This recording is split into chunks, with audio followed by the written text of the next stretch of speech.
नमस्कार साथियों, स्वागत है आपका विपारा एजुकेशन पर। विगत वर्षों में रेलवे ने जितने भी आपसे गणित के सवाल पूछे हैं, सभी सवाल दोस्तों इसी चैनल पर हल कराए जाएंगे। तो इसी क्रम में दोस्तों ये तीसरा वीडियो आपको आज प्राप्त होगा। इससे पहले दो वीडियो नहीं देखे हैं तो दोस्तों लिंक इसी वीडियो के डिस्क्रिप्शन में आपको मिल जाएगा, वहां से जाकर के दोनों वीडियो जरूर देखिएगा। प्रत्येक चैप्टर के प्रत्येक सवाल जितने भी पूछे गए हैं साथियों, सब यहीं पर हल कराए जाएंगे। तो दोस्तों चलिए शुरुआत करते हैं आज के वीडियो की। तो सबसे पहले दोस्तों मैं आपको ये फॉर्मूला दिखाना चाहूंगा। ये है दोस्तों n व पद ज्ञात करना। मतलब कोई श्रृंखला होती है, समांतर श्रेणी की कोई श्रृंखला होती है, उसमें दोस्तों आपसे कोई पद पूछ लिया जाता है तो उसी पद को ज्ञात करने का एक फॉर्मूला है दोस्तों a plus n minus 1 is equal to D. a दोस्तों प्रथम पद है, n दोस्तों पूछा गया पद है, जो पद आपसे पूछा जाएगा, और d है दोस्तों अंतर यानी कि सर्वांतर। सभी संख्याओं का जो अंतर चल रहा होगा उसी को हम d बोलेंगे। तो दोस्तों जैसा कि आप अपने स्क्रीन पर देख पा रहे होंगे, एक सवाल आपको दिखाई दे रहा है, लिखा हुआ है 12, 19, 26, 33 में 10वीं संख्या क्या होगी। तो दोस्तों जो 10वीं संख्या है वही n है, ठीक है। तो इसमें दिया है साथियों 12, 19, 26, 33। तो हम लिखेंगे 12, 19, 26 और 33। दोस्तों इसमें 10वां पद क्या होगा। तो सबसे पहले हम ये देख लेते हैं कि ये समांतर श्रेणी है या नहीं है। तो आप पाएंगे दोस्तों सभी में दोस्तों 7 का अंतर यहां पर आपको दिखाई दे रहा होगा, यानी कि d जो है वो 7 है। अब दोस्तों इस फॉर्मूले में इसमें रखेंगे तो पहली संख्या क्या है दोस्तों 12 है, तो एक ही जगह रख देंगे हम 12 प्लस n कितना है दोस्तों 10, क्योंकि 10वीं संख्या आपसे पूछी गई है, -1 फॉर्मूले में है और d है दोस्तों 7। तो इसी प्रकार से दोस्तों आप इसको हल कर सकते हैं और बहुत ही आसानी से कुछ ही मिनट में आप इसको हल कर लेंगे। तो दोस्तों इसमें क्या होगा, 10 में से 1 गया, कितना हो गया दोस्तों 9, 9 सत्ते होता है 63, 63 और 12 को जब आप जोड़ेंगे दोस्तों इसका सही उत्तर हो जाएगा 75, जो कि ऑप्शन नंबर आपका बी आपको दिखाई दे रहा होगा। तो चलिए दोस्तों उम्मीद करते हैं ये सवाल आपको अच्छे समझ में आ गया होगा। अगला सवाल देखिए, श्रेणी 7, 14, 21, 28। दोस्तों ये भी एक समांतर श्रेणी है, यदि आप इसे देख पा रहे हैं तो इसको किस प्रकार से हम करेंगे दोस्तों। इसमें लिखा हुआ है 7, 14, 21 और दोस्तों 28 में कितने पदों का योग 952 होगा। तो दोस्तों 952 इसमें योग दे दिया है और दोस्तों कितने पद हैं, यानी कि पदों की संख्या हमसे पूछी गई है। तो इसमें क्या करेंगे, तो सबसे पहले दोस्तों यदि इन्हें जोड़ेंगे तो दोस्तों हम यहां से क्या करेंगे 7 कॉमन ले लेते हैं। 7 कॉमन लेंगे तो 7 ही कम 7, 7 दूनी 14, 7 तिया 21, 7 चौक 28, पता नहीं कहां तक, यानी कि n पदों का जो योग होगा वो दोस्तों कितना होगा 952 होगा। अब दोस्तों 7 से इसके आप काटेंगे, 7 ही कम 7, 7 तिया 21 और 7 छिंग 42, यानी कि दोस्तों अब ये 7 खत्म हो गया। अब ये प्राकृत संख्याएं हो गई और प्राकृत संख्याओं में पता नहीं कितनी संख्याओं का योग अब 136 होना चाहिए। इसको हम करेंगे साथियों ऑप्शन से, है ना, क्योंकि दोस्तों ऑप्शन से यदि आप नहीं करते हैं तो प्राकृत संख्याओं को जोड़ने का फॉर्मूला होता है ये बराबर 136। इसको आप हल करेंगे तो दोस्तों यहां पर द्विघात समीकरण बन जाएगी, जिससे बहुत मुश्किल हो जाएगा सवाल, ठीक है। तो सबसे पहले ऑप्शन रख के देख लेते हैं, यानी इसका मान यदि 136 आ जाता है किसी ऑप्शन को रखने से तो वही ऑप्शन हमारा ठीक हो जाएगा। पहला ऑप्शन रख लेते हैं जो कि 16 है, तो 16 n की जगह रख देंगे दोस्तों। उसके बाद में 16 और 1 17, 17 बटे में 2 करेंगे और 8 बार काटेंगे तो आपको मालूम है 17 8 कितना होता है 136 होता है, यानी कि पहला ऑप्शन आपका ठीक हो जाएगा। अब चलते हैं दोस्तों अगले सवाल की ओर। अगला सवाल दोस्तों आपको दिखाई दे रहा है, ध्यान से पढ़िएगा, बहुत ही अच्छा सवाल है और ये वो सवाल है दोस्तों जो रेलवे में बार बार आपसे पूछे गए हैं और आगे पूछे जाने की भी संभावना रहेगी। देखिए साथियों, 2 क्रमागत संख्याएं ज्ञात कीजिए जिनमें पहले अंक का 3 गुना दूसरे अंक के 2 गुने से 5 अधिक है। तो क्रमागत संख्याएं क्या होती हैं साथियों, जैसे पहले 1 है बाद में 2 है, पहले 4 है बाद में 5 है, ठीक है। तो उसमें क्या होगा, दूसरी वाली जो संख्या होगी अगली संख्या अपनी पिछली से 1 अधिक होती है। मान लो ये x है तो ये x से कितना अधिक है, मतलब 1 अधिक है, ठीक है। तो ये हो जाती है दोस्तों क्रमागत संख्याएं। अब इसमें कहा गया क्या है, बस यही आपको समझना है। इसमें कहा गया है कि 2 क्रमागत संख्याएं ज्ञात जिसमें पहले अंक का 3 गुना, पहला अंक हमने माना है दोस्तों x, तो इसका 3 गुना जो बराबर है वो किसके बराबर होगा, दूसरे अंक के 2 गुने से 5 अधिक है। मतलब दूसरा अंक है दोस्तों x प्लस 1, ठीक है, ये तो हमने अभी बताया था, दूसरा अंक है x प्लस 1, इसके 2 गुने से ये अधिक है, कितना अधिक है 5 अधिक है। तो इसमें यदि हम 5 जोड़ देते हैं, अब ये दोनों तरफ की संख्याएं बराबर हो गई हैं। अब दोस्तों इसको आप हल कर लेंगे तो ये होगा 3x इज इक्वल टू में करेंगे 2x और दोस्तों 2 एकम 2 और 5, ये हो जाएगा 7। ठीक है, तो x बराबर आ गया 7। आपसे पूछा क्या था, आपसे पूछा गया था संख्याएं याद कीजिए। तो पहली संख्या 7 है, दूसरी संख्या क्या थी दोस्तों, x प्लस का 1 में, यानी कि 7 में को एक जोड़ेंगे 8। 7 और 8 यानी कि ऑप्शन नंबर इसमें आप देखेंगे सी, ऑप्शन नंबर सी, 7 और 8 आपकी दोनों संख्याएं निकल करके आ जाएंगी। अब दोस्तों अगला सवाल मैं चाहूंगा इस सवाल को आप खुद करें, क्योंकि ये सवाल आप पहले कर चुके हैं, अभी अभी करा है हमने इससे पहला सवाल। तो दोस्तों इसमें है 11 17 23, 11 17 23 एक दोस्तों समांतर श्रेणी है, इसमें लिखा हुआ भी है 11 17 और 23। इसमें दोस्तों आपको बताना है 12वां पद क्या होगा। वीडियो को पॉज कीजिए और सवाल को लगाइए, जो फॉर्मूला मैंने अभी आपको बताया था।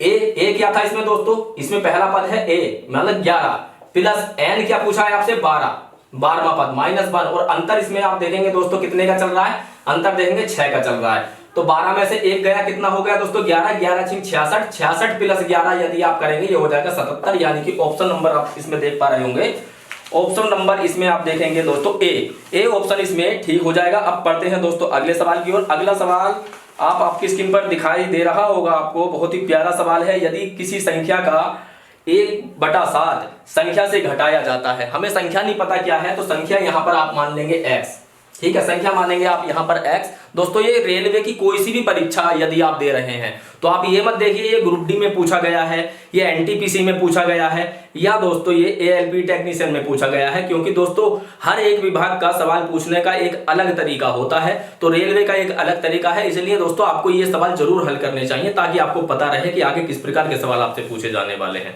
तो वापस सवाल पे आते हैं। इसमें लिखा हुआ है कि एक संख्या, यदि किसी संख्या का, कोई संख्या दोस्तों x है, इस संख्या का 1/7 संख्या से घटाया जाता है, मतलब इसी संख्या से इसी संख्या का 1/7 यदि घटाया जाता है, तब परिणाम क्या होगा। तो दोस्तों परिणाम 30, तो परिणाम संख्या से 30 कम होता है, मतलब ये जो संख्या है इससे 30 कम होता है परिणाम, ठीक है, ये परिणाम हमारा निकल करके आएगा। तो ये हो जाएगा दोस्तों एलसीएम आप ले लेंगे, आपको इतना तो आता ही होगा, 7x में से 1 जाएगा तो 6x बराबर बटे में 7 बराबर x माइनस के 30 हो जाएगा। अब दोस्तों जब आप उधर गुणा करेंगे तो 6x बराबर 7x माइनस का कितना हो जाएगा 210, 7 या 21 यानी कि 210।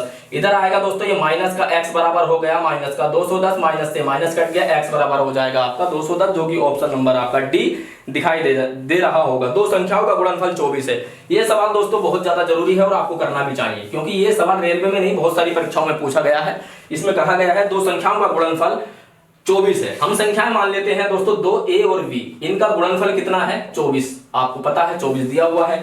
उसके बाद कहा गया है उनके वर्गों का योगफल 52 है, मतलब इसका भी वर्ग करते हैं और इसका भी वर्ग करते हैं, तो इनके वर्गों का जो योग है वो कितना है, वो दिया गया है दोस्तों आपको 52 दिया गया है। तो आपसे पूछा क्या है, आपसे पूछा है तो उन संख्याओं का योगफल ज्ञात कीजिए, यानी कि a प्लस बी आपको बताना है, ये आपको बताना है क्या होगा। दोस्तों आप बचपन से एक फॉर्मूला पढ़ते हुए आ रहे होंगे, उस फॉर्मूले में होता है a प्लस के बी का whole square. a plus B का होल स्क्वायर जब आप पढ़ते हैं तो उसको किस प्रकार से खोलते हैं, देखिए तो साथियों, a प्लस बी का जब होल स्क्वायर आप खोलेंगे तो a square plus B square plus 2ab, यही आप लिखते होंगे, ठीक है, ये आपको आता भी होगा। तो दोस्तों ये सभी मान आपको मालूम है, ये मान आपको मालूम है, a square plus B square कितना है 52, तो 52 यहां पर रख दीजिए, प्लस ab भी आपको मालूम है कितना है 24 है, तो 24 दूनी कितना हो गया दोस्तों 48, ठीक है, बराबर में ये कितना चल रहा है दोस्तों a प्लस बी का होल स्क्वायर, ठीक है। अब दोस्तों जब आप इनको जोड़ेंगे तो कितना हो जाएगा 100 हो जाएगा, और दोस्तों a प्लस बी का होल स्क्वायर जब उतर के उधर जाएगा ये रूट हो जाएगा इधर, तो a प्लस बी कितना आ गया, a प्लस बी आप पाएंगे दोस्तों 10 आ गया, क्योंकि आपको मालूम है 100 10 का वर्ग होता है, तो इसलिए दोस्तों यही आपसे पूछा गया था, और ऑप्शन नंबर इसमें आपको दिखाई दे रहा होगा बी, ये आपका ठीक हो जाएगा। अब दोस्तों अगला सवाल देखिए, ये भी बहुत ज्यादा अच्छा सवाल है और पूछा गया है आरपीएफ कांस्टेबल में। यदि एक संख्या के 5 गुने में से 10 घटाया जाता है, ठीक है, अच्छे से समझिएगा और अच्छे से इसको करिएगा भी, ठीक है।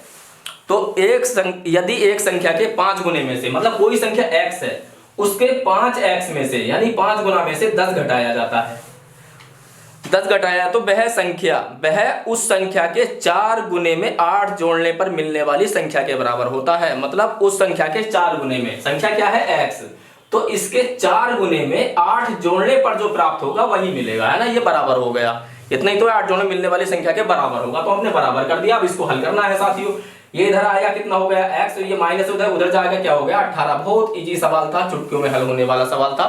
और मैं विश्वास करता हूं कि आपने ये सवाल कर भी लिया होगा। अगला सवाल देखिए, ये भी दोस्तों बहुत अच्छा सवाल है।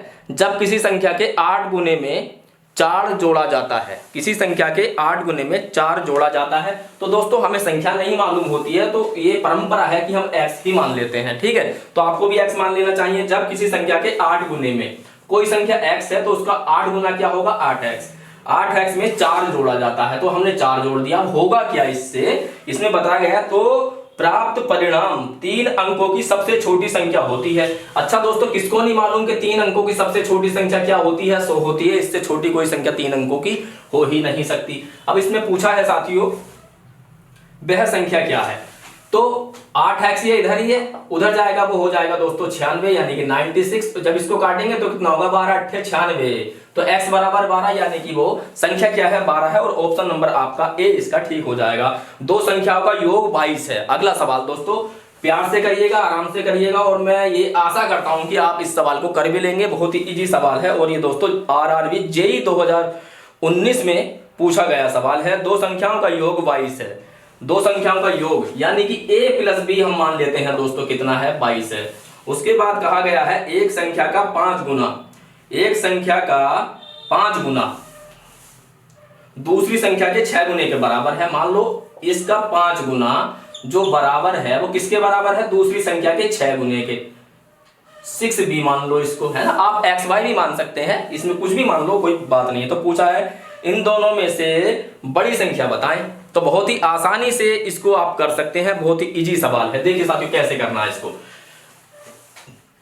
अब इसका अनुपात लेंगे a अनुपात b, तो हो जाएगा तो साथियों 6/5 यानी कि a का मान कितना है 6 और b का मान कितना है 5। और यदि इन दोनों को आप जोड़ें, a और b को यहाँ पे जोड़ें, तो a प्लस b यहाँ से अनुपात में कितना आ रहा है 11, और 11 का मान आपको दे रखा है 22, यानी कि एक अनुपात का जो मान है वो 2 है। एक अनुपात का मान 2 है। बड़ी संख्या पूछी है, बड़ी क्या है दोस्तों a का मान कितना है 6, इसलिए a बड़ी है। तो एक अनुपात का मान 2 है तो 6 अनुपात का मान कितना हो जाएगा 12, और यही इसका सही उत्तर है। यही आपसे पूछा गया था, ऑप्शन नंबर ए। ठीक है, तो उम्मीद करता हूं ये सवाल दोस्तों आपने बहुत अच्छे से कर लिया होगा। अब है यदि किसी संख्या के 1/4 का, अच्छा बहुत सवाल है, बहुत आसान है। किसी संख्या के 1/4 का फिर क्या है 2/3, और कितना है दोस्तों ये 32 बता रखा है, ये 32 बता रखा है। और पूछा क्या है आपसे पूछा है तो संख्या ज्ञात कीजिए। बहुत इजी सवाल है, बहुत ज्यादा इजी सवाल है। देखिए कैसे करेंगे हम। ठीक है, 2 से 4 को काटेंगे 2 बार। ठीक है, 2 तिया 6 यानी कि 6 इधर आ जाएगा। 6 दूनी 12 हासिल लगा 1, 6 तिया 18 और 1 19, यानी x का मान कितना आ गया साथियों 192, जो कि इसमें ऑप्शन आपको दिखाई दे रहा होगा डी इस प्रश्न का सही उत्तर हो जाएगा। अब दोस्तों ये 3 वीडियो आपको प्राप्त हो चुके हैं संख्या पद्धति से, क्रम बाय हम चलेंगे।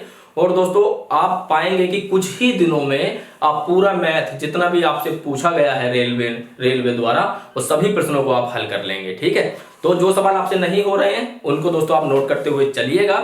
और यदि आप थ्योरी पढ़ना चाहते हैं मैथ की, तो चैनल को सब्सक्राइब कर लीजिए, क्योंकि साथियों बहुत जल्द थ्योरी की क्लासेस शुरुआत होगी। और इन सवालों में यदि आप अटके थे तो विश्वास मानिए, यदि आप वो क्लासेस ले लेंगे तो कभी जिंदगी में नहीं अटक पाएंगे। तो मिलते हैं अगले वीडियो में, तब तक के लिए नमस्कार।